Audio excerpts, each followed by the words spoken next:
All right, ladies and gentlemen, welcome back to the Dylan Hilder Show. And this past week, I've seen a lot of people kind of putting in their 2 cents about why NASCAR's TV ratings are dropping. And I'm going to get into that. But before we do, make sure to like the video, subscribe to the channel, hit the notification bell so you don't miss any football, racing, true crime, news. And without further ado, let's get into this. So, Sportskeeda, this, from Sportskeeda, Palika Gupta, which the only thing I'm really taking out of this is the reasons that this person thinks why the ratings are falling, and I'm going to explain yes, no, or somewhere in between. So, the first, NFL and F1 competition. That's, and yes, NFL is a major problem for NASCAR. And for the most part, it is a very big self-inflicted wound when it comes to this. NBC and the other broadcast partners wanting to start these races at 2, 3 o'clock is absolutely devastating to the viewership. If you remember back in the good old days, back in the golden years of NASCAR, green flag would drop at noon. And that is crucially important because it allows you to grab the viewers before they tune into the NFL. And if the first parts of the race were good and interesting, you're going to keep them there the rest of the race. Now, with starting at 2, 3 o'clock Eastern time, you're not even giving yourself that opportunity. And I get at places like Kansas or Las Vegas, it's 9, 10, 11 in the morning. I get that. But you also have to put in consideration that the more west you go, the less people go to church per capita. So that's not so much of an issue the further west you go. And so, and I've talked to a couple people that are from the West Coast, and they're like, yeah, we like the races being at 9, 10, 11 in the morning. Get something fun to start the day, and then roll over into football.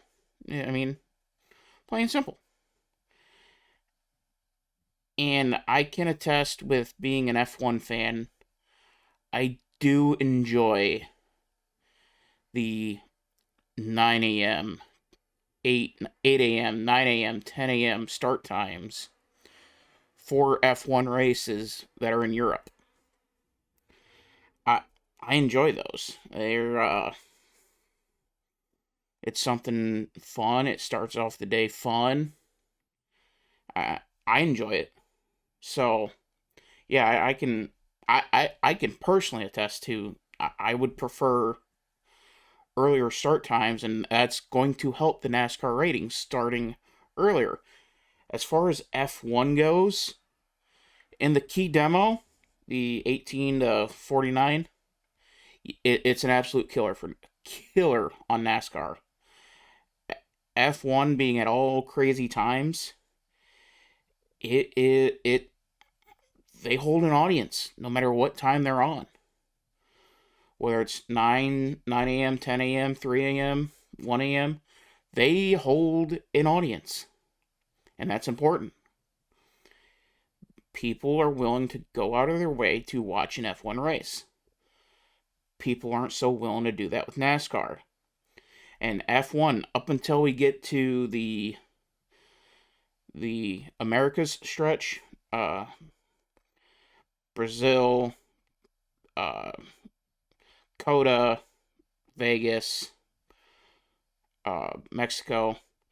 Outside of those four, Formula One doesn't run up against the NFL, which in F1 there's a little bit more of a diehard component to it than what NASCAR does. And also with that, F1 is only 2 hours.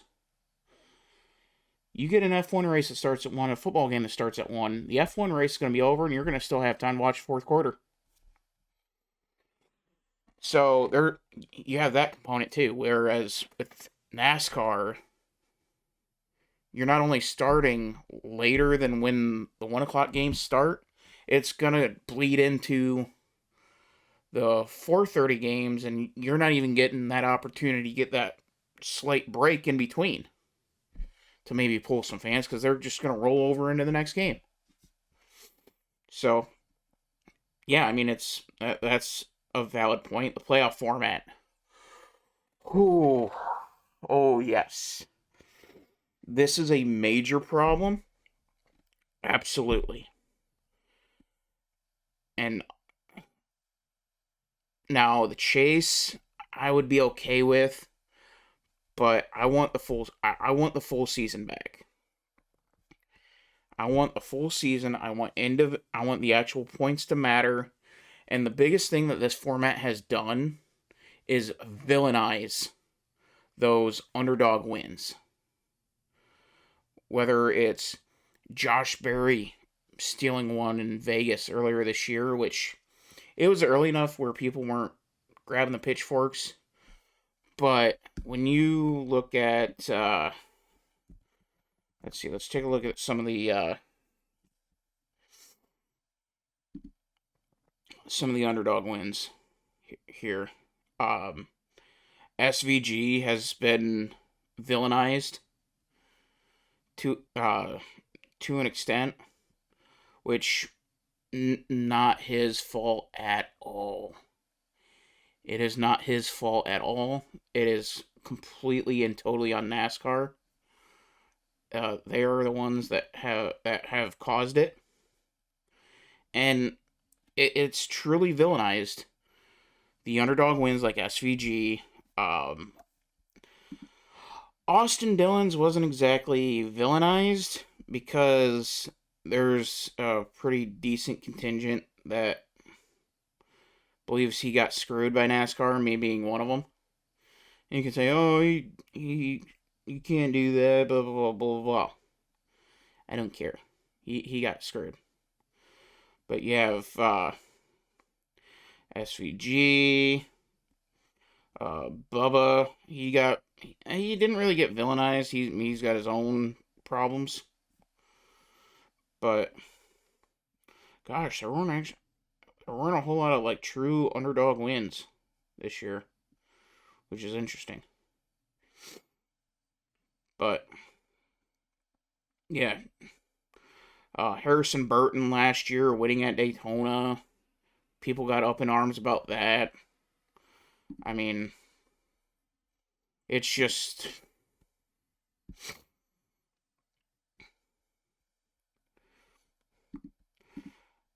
that's one of the big things, and also with this playoff format, it's incentivizing drivers to not take that chance and go for the win because the risk just isn't worth it. If it works, you win, you're in, nice. But if it doesn't, you're potentially losing enough spots, being out of that line to the point that you may be out of the playoff. So it's just not worth the risk of trying it. So give me the full season back. Get rid of the complicated BS that they're trying to run. NASCAR broadcast shifts and confusion. And with NBC, yes, I get that. And yeah, overall, I can see it being an issue. Certainly not the main one. If you like NASCAR, you're going to know. But yeah, it's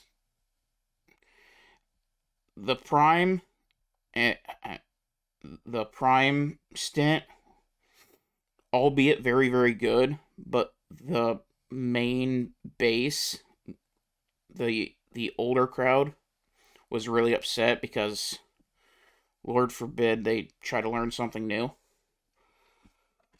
But I mean, to a degree, yeah, but I mean, most of these channels aren't hard to find or are hard to get a hold of. NASCAR Cup Series long schedule. Um, yeah, kind of, but not really. It builds a nice consistency. The racing itself just needs to be better. I mean, you had a stretch earlier this year where you're going to very historic tracks like Darlington, Martinsville, Richmond, uh, and I tried to cover some, but the races there was just nothing that was worth talking about, so I just didn't do it. Let's see. Homestead was a little bit of a snoozer. Cookout, yeah, Martinsville snoozer, Darlington snoozer, Bristol was a snoozer, Talladega, Texas I don't remember. So, but yeah, North Wilkesboro was fun. Coke 600 was fun. I mean, and the schedule itself, with this stretch here with the road courses, um, having 5 courses on the schedule isn't bad, but you cram them together like that, and you're gonna get burnout on the road courses real quick, especially for a fan base that that loves the normal ovals. Now you do have a wing that love the road courses, but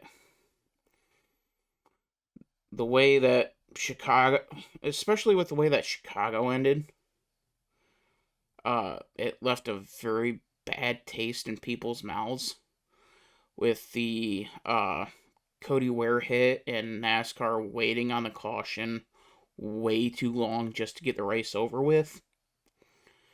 That left a bad taste in their mouth, that and Sonoma was just an unfortunate victim of NASCAR fans being burnt out.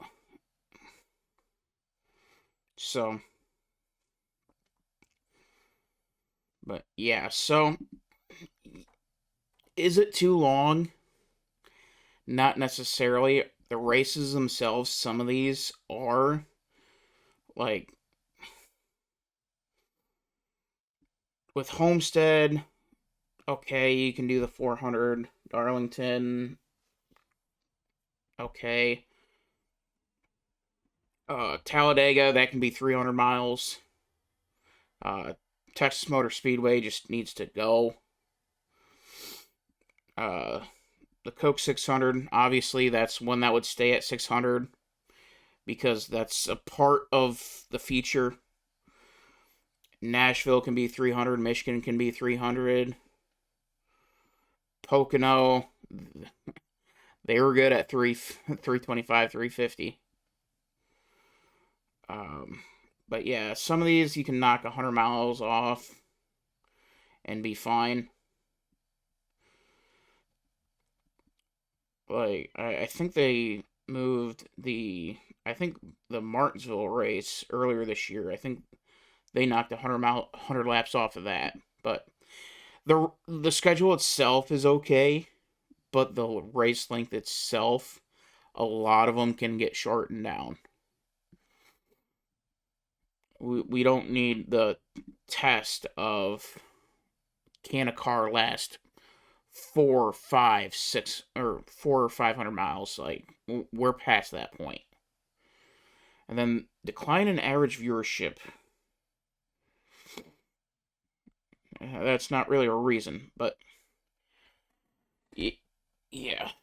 But going back to the actual playoff format, uh, one of the main reasons why I want to see NASCAR go back to the full season is because of the week to week storylines that come from battling for a championship. The greatest sports season of my life that I had the pleasure of witnessing was Max and Lewis in 2021 just doing battle over the course of the season. There was no shortage of stories there. It was no matter what happened, there was a freaking story to be told. With the current playoff format, it doesn't matter. If you get a win, nothing else matters. And you don't have to do anything for until the playoffs start. Like William Byron, when he won Daytona this year, he he done all he's got to do is show up to the races and he's fine. He can finish dead last the rest of the way. It don't matter. It don't matter. He's in the playoffs. So those like there's not really a so and it shifts the focus from where it should be at the top of the standings, who's leading, who's within reach, and it takes that focus down to mid pack. And you're highlighting the mediocre drivers as opposed to your top stars. You have to make the top matter. Oh, but if you win the regular season, you get an extra whatever playoff points. Nobody gives a rip. Who was last year's regular season champion? Yeah, I don't remember either. So, yeah, you, you have the full season. The top of the standings matter again, and you have to shift your focus to the best guys in NASCAR, in your sport. And you want that focus on them so that way, and one of the biggest reasons is you can build stars that way. You can be able to tell their story a lot more. Make these drivers personable. And and a lot of that is on the sponsors themselves. NASCAR's got to find a way to make it affordable for sponsors to be on for 36 races. That way a brand gets built. When I say the Tony the Tiger car or the Kellogg car, who's the first person that comes to mind? Terry Labonte. The Black Goodwrench car, Dale Earnhardt. The red number 8, Dale Jr. And we can go on and on and on and on. It's important that you build these brands. You build these brands with these drivers, and that way they are synonymous with one another. Lowe's and Jimmy Johnson. I mean, the list goes on. You have to find a way to make it affordable for sponsors to be on the car, have that same paint scheme over and over again for years on end, building that brand with one another. That's how you're able to that's how you're able to get the sponsorship to pay for itself. Is you build that brand with that driver. And right now, sponsors can't do that. Therefore, you can't build a brand. When I say the Blue Napa car, the older fans are going to think Michael Waltrip. Obviously, the newer ones are going to say Chase Elliott. But The Napa's not on the car for 26 races. I think it's 24. And even with Napa, they have Chase has like 3, 4, 5 different paint schemes, which is a problem. You got to build a brand, you have the same thing over and over and over again. And yeah, it may sound boring, but in the grand scheme of things, it actually means something in the end. You ask the older NASCAR fans, what was Dale Earnhardt Jr.'s car? Oh, it was the number 8, the beautiful 8 font. It was pointed forward. You had the 3 stripes going down. I mean, it was Budweiser red, and you had Bud on the car. Budweiser strip on the script on the side. I mean, it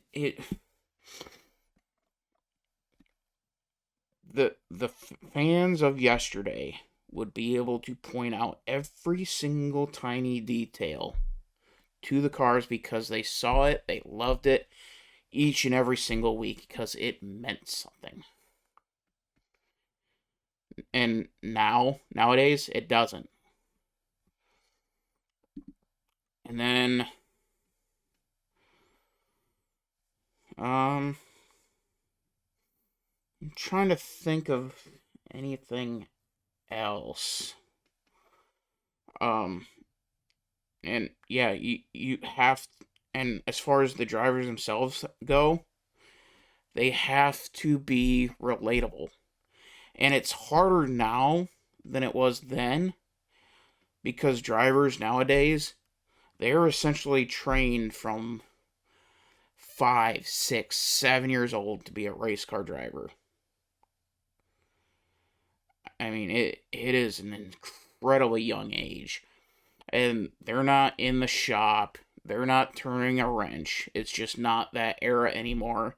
And they don't have that semblance of a normal life, quote unquote, to be relatable.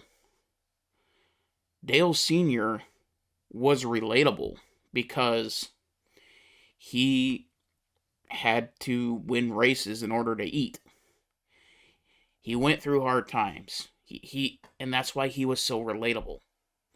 Same with Richard Petty, Darrell Waltrip. Now Dale Jr. He had some hard times. I want to say. Um, Obviously, Dad being a race car driver, not really being home often. Yeah, I mean, you can go through his story of his life on Prime, but I mean, he had some legit trials and tribulations to go through at a very young age, and he's just, I mean, he's a regular dude. He likes to go drink beer, sit by a fire. I mean, he's relatable. I mean, granted, he bears the name of a NASCAR legend, and he is a damn good driver himself. But he's relatable. And would he have been as popular without having the Earnhardt name? Probably not. But he'd still be incredibly popular because he was a genuine guy. He is a genuine guy. And that's what's missing is genuine hardworking people. Ross Chastain, he's got a little bit of that to him. But outside of that, it's just your stars are Denny Hamlin, Kyle Busch, and then Larson, maybe. Chase Elliott isn't exactly the most out there guy. I mean, you just don't have the superstars, the transcendent stars today that you did yesterday. I mean, Jeff Gordon, he was everywhere. Dale Earnhardt, Petty, Like these guys were everywhere from Letterman to Good Morning America, to this, that, and the other, and we just don't have that anymore. So, but I think the big step forward that NASCAR can do for next year is scrap the playoff format entirely. Let's go to a full season. Let's try to get some of the older tracks back. North Wilkesboro is coming back for a actual points race, which is a big win. Rockingham is going to be important to try to get back into the cup circuit. Bowman Gray, that's just never going to happen as a points paying race, but for the Clash, I mean, yeah, I like it. I dig it. I'm with it. And you got to, when the house is a wreck, you got to go home. NASCAR needs to come home, reassure your base in the Southeast, gain that back, and then branch back out. So that's one of the things that NASCAR needs to do, and Rockingham is a hell of a good place to start. Get North Carolina back, get South Carolina back, and the cars themselves, they have to be better. And one of the big things is the tires. The tires, what always ends up being a problem is the tire wear. The tire wear never wears the way it should. And that's on Goodyear. Goodyear, they have struggled the last couple of decades at bringing a good tire to a track. Now, they hit lightning every once in a while, but not consistent enough to keep the attention of America. And usually when it does, nobody's watching because they've already given up. So, I just figured I'd give some of my 2 cents in on some of the things that NASCAR can do. The biggest change that they can make next year is definitely scrapping the playoff format, put the focus back on the top drivers instead of making it towards the middle. And let's have that season-long battle of William Byron versus Christopher Bell versus Denny Hamlin and Logano and Blaney and Elliott and Larson. I mean, you have a stable of talent. Let's put the focus on them, and let the season tell the story. Let that DNF early in the year mean something. That's the biggest thing. And scrapping the playoffs is a very, very good start. Leave the playoffs to the stick and ball sports. We don't need playoffs. We need a season-long war. Just like Max and Lewis had in 2021. Just like Oscar Piastri and Lando Norris are right now. And if you want to believe some people, Max Verstappen's in that mix as well. Last year, Max and Lando there for a stretch.